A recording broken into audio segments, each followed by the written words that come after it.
जनवरी 2023 वर्ष का पहला माह क्या देने जा रहा है वृश्चिक राशि वालों को। यदि वृश्चिक राशि की बात की जाए तो जो उनके राशि है उनके स्वामी ही उनको देख रहे हैं। अभी तक उनके मन में एक आत्मविश्वास बनी हुई है, आगे कुछ होने वाला नहीं है। लेकिन एक बात है, जनवरी का माह बहुत बड़े परिवर्तन को दिखा रहा है, क्योंकि यहाँ परिवर्तन तो होंगे। 14 जनवरी को सूर्यदेव बदलेंगे घर, और 17 जनवरी को सबसे बड़े परिवर्तन है जो शनिदेव अपने घर बदलेंगे और कुंभ राशि में प्रवेश करेंगे। वृश्चिक राशि वालों के लिए ये एक महत्वपूर्ण बात है कि उनके जीवन में 17 जनवरी के बाद दो बड़ी बातें हैं जो अशुभता की ओर संकेत देते हैं, एक बड़ी बातें हैं जो शुभता की ओर संकेत देते हैं। देखना है कि क्या आपके जीवन में हो रहा है। सबसे बड़ी बात है कि आपको शनि की ढैया, चतुर्थ ढैया लगने वाली है 17 जनवरी के बाद। दूसरी बात है, शनिदेव जो प्रवेश कर रहे हैं उनका पाया शुभ नहीं है। इसका अर्थ है कि दो नेगेटिव आपके इस परिवर्तन में है, और एक शुभ है कि शनिदेव सस योग बना करके रहेंगे आपके चौथे घर में राशि से। तो क्या होगा, यह ससयोग क्या आपके डबल अशुभ प्रभाव को कम करने में सक्षम है या नहीं, ये देखना। इसके लिए एक महत्वपूर्ण बात है कि जब आप देखते हैं ग्रहों की व्यवस्था, तो वर्तमान समय में तो आपके बहुत अच्छी स्थिति है। सूर्य बुध बुधादित्य योग बना करके बैठे हुए हैं धन भाव में, और शनिदेव शुक्रदेव अभी तो वर्तमान समय में 17 तारीख तक तीसरे घर में रहेंगे, जहां शनिदेव स्वगृही है, और गुरुदेव पंचम स्थान में स्वगृही बहुत अच्छी स्थिति में है, और राहुदेव छठे स्थान में, मंगल देव 7वें स्थान में, और केतु देव 12वें स्थान में। सारे ग्रह अपनी जगह पर बहुत अच्छे बैठे हैं, कोई खराबी नहीं है। एक परिवर्तन क्या सारे स्थिति को बदल देंगे। नमस्कार, मैं हूं ज्योतिषाचार्य राजेश। अपनी किस्मत अपने हाथ में आपका स्वागत है। आपसे एक निवेदन है कि आप पहली बार आप इस चैनल पर आए हैं तो इसको सब्सक्राइब भी करें, और अच्छे वीडियो पाने के लिए बेल आइकन भी प्रेस करें। क्या करेंगे, अच्छे ग्रहों की व्यवस्था को आपके शनि की ढैया सबके सब खराब कर देंगे, ऐसा संभव है नहीं। चाहे जो भी हो, जनवरी में आप अभी भी आशावान बने रहेंगे। आपको ऐसा महसूस हो सकता है कि जनवरी में ऐसा लगेगा कि कोई ढैया वैया नहीं होता है। यह सब सिर्फ एक कहानी है, आगे भले जो भी हो, लेकिन जनवरी आपके बहुत अच्छा जा रहे हैं। कर्म रोजगार में आपको सफलता मिल रही है, कर्म रोजगार में धन की प्राप्ति, इंक्रीमेंट की प्राप्ति हो रही है, आपके प्रमोशन भी मिल रहे हैं। अगर आप कोई बदलना चाहते हैं जॉब, तो वो बदल के अच्छे जॉब की प्राप्ति भी हो रही है। ऐसे संकेत भी बने हुए हैं। मन मस्तिष्क पर भी कोई प्रभाव नहीं दिख रहा है, क्योंकि वहां गुरुदेव की दृष्टि है जो आपको आशावान बनाए हुए हैं, स्वस्थ बनाए हुए हैं, और आप में नेतृत्व गुण बनाए हुए हैं। महत्वाकांक्षा को कायम रखे हैं, कहीं गड़बड़ नहीं है। और बिजनेस के क्षेत्र में भी सफलता ही दिख रहा है। बिजनेस के मालिक भी आपके पराक्रम पे है, आपके आत्मविश्वास से बिजनेस अच्छे चल रहे हैं, धन भी दे रहे हैं। नए बिजनेस के लिए आप सोच रहे हैं तो एक बात है, 17 के बाद नया बिजनेस, नया पार्टनरशिप करने में थोड़ा सावधानी जरूर रखें। ढैया ढैया है, कहीं ना कहीं उठापटक कर सकता है। सतयोग बना के जरूर शनिदेव है, लेकिन वह चौथे स्थान पर अच्छे रिजल्ट देंगे, लेकिन उनकी दृष्टि में ढैया का प्रभाव रहेगा।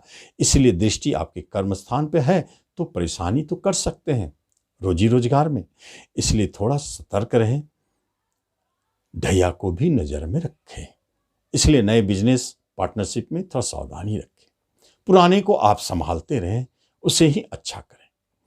एजुकेशन शिक्षा में कोई परेशानी नहीं है, आपके एजुकेशन शिक्षा बहुत अच्छा चल रहे हैं, वहां आपको लाभ ही लाभ है। उस शिक्षा की प्राप्ति के लिए आप प्रयास कर सकते हैं, भले उतार चढ़ाव थोड़ा विलंब के बाद, लेकिन सफलता मिलेगी। मन तो खूब लगेगा, पढ़ाई में अच्छा करेंगे। रिश्तेदार नातों में, कुटुंबों में भी आपके संबंध अच्छे हैं, और अच्छे अभी कुछ दिनों तक दिखाई देगा। लेकिन छोटे भाई बहन से, बड़े भाई बहन से आपको लाभ है। माता की तरफ से आपको सस्यों के कारण अच्छे लाभ भी दिखते हैं, और पिता की तरफ से थोड़ा परेशानी है, उतार चढ़ाव। लेकिन दाम्पत्य जीवन में थोड़ा बहुत उतार चढ़ाव दिख सकता है, क्योंकि मंगल देव है तो राशि के स्वामी, इतने बुरे तो है नहीं। फिर भी झगड़ा हो सकता है, नोकझोंक चल सकता है, कभी कभी टूटने जैसी बात हो सकती है, लेकिन वो टूटेगा नहीं, गंभीर स्थिति को जन्म नहीं देते। विवाह की बात करना है तो 17 तारीख के बाद, 14 जनवरी के बाद विवाह की बात आप करके देखें। मंगल देव की कृपा हो सकता है कि आपके विवाह की बात बन सकते हैं। गुरुदेव आपके पूरे सपोर्ट में है, क्योंकि आपके भाग्य पर उनकी दृष्टि है। इसलिए जिस कार्य में भाग्य की जरूरत है, वहां आपके गुरुदेव आपको सहयोग देते रहेंगे। आपके प्रेम प्रसंग भी मधुर में है और उसे विवाह में बदलना है, तो आप निश्चित कोशिश करें। 14 जनवरी के बाद बात कर सकते हैं विवाह में बदलने की, हो सकता है आपकी विवाह हो जाए। इसलिए आप कोई चिंता ना करें, नए प्रेम प्रसंग जन्म ले सकते हैं, वह भी मधुर में है, अच्छे चल रहे हैं और अच्छे चलेंगे भी। बाद में उसे विवाह में भी बदल सकते हैं। और जब संतान की तरफ से बात होती है तो अच्छी खुशखबरी, कोई गुड न्यूज़ संतान की तरफ से, उनके शिक्षा से जुड़ी हो, उनके किसी मांगलिक कार्य से जुड़ी हुई हो, विवाह की बात हो रही तो हो सकता है बात बन जाए। और जो संतान जन्म ले रहे हैं वह भाग्यशाली है, और जो संतान जन्म ले रहे हैं वह सुख से जन्म ले रहे हैं, बहुत अच्छे राजयोग में भी जन्म ले रहे हैं, बहुत अच्छी स्थिति में। जब हम धन की बात करते हैं तो ऐसी स्थिति में क्या हो सकता है जब ग्रह इतने बड़े परिवर्तन कर रहे हैं। धन घर पर ही आपके योग बने हुए, धन इनकम के मालिक बैठे हुए धन भाव में कर्मेश के साथ। इसका अर्थ है कि इंक्रीमेंट तो मिलेंगे ही, लेकिन आपके कोई साइड बिजनेस आपको धन दे सकते हैं। साइड बिजनेस शुरू भी हो सकते हैं, ब्रोकरेज, कमीशन, दलाली, रेंट, इन सब तरह का, शेयर मार्केट या किसी तरह का बात हो सकती है जिससे आपके साइड इनकम शुरू हो सकते हैं। फिर भी शेयर मार्केट में थोड़ा सावधान रहेंगे। आगे जब हम देखते हैं प्रॉपर्टी की बात करते हैं तो प्रॉपर्टी बेचने के लिए समय अच्छा है, लेकिन 17 जनवरी के बाद आप प्रॉपर्टी खरीदने की बात कर सकते हैं। और सतयुग के प्रभाव से आपके बड़े प्रॉपर्टी संबंधित कार्य बन सकते हैं। प्रॉपर्टी डीलर हैं या प्रॉपर्टी से जुड़े हुए कार्य करते हैं, उनके लिए अच्छे संकेत दिखाई देते हैं 17 जनवरी के बाद। और साथ साथ में जब हम शेयर मार्केट में जुड़े हैं तो एक बात जान लें, अभी तक तो आपको बहुत अच्छा लाभ मिल रहा है, तो उस लाभ को बचाने की कोशिश करें।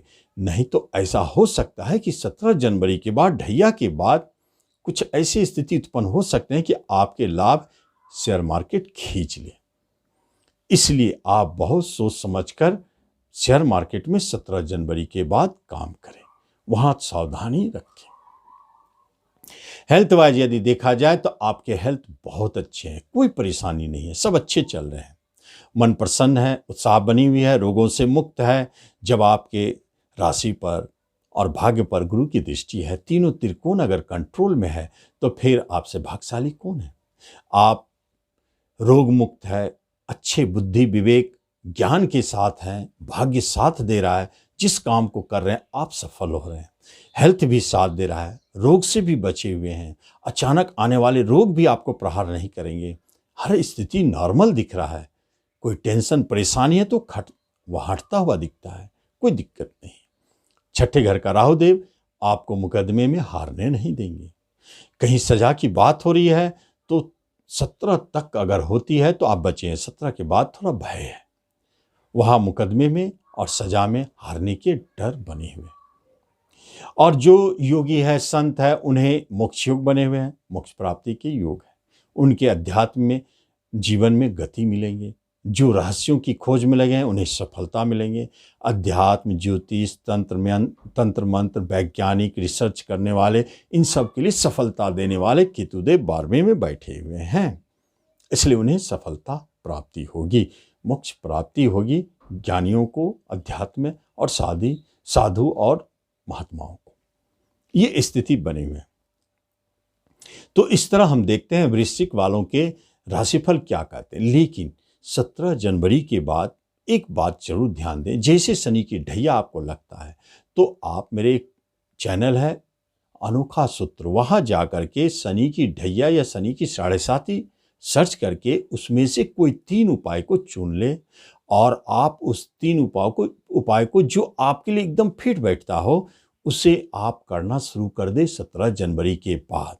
ढैया का कोई भरोसा ना रखें। अच्छे हैं फिर भी कहीं पलट कर सकते हैं क्योंकि उनका पाया खराब है, इसलिए थोड़ा सावधान रहना है।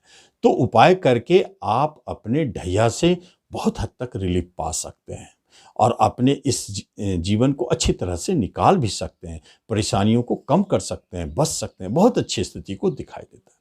तो इस तरह आप ढैया से बचें और इस वीडियो का लाभ लें। धन्यवाद।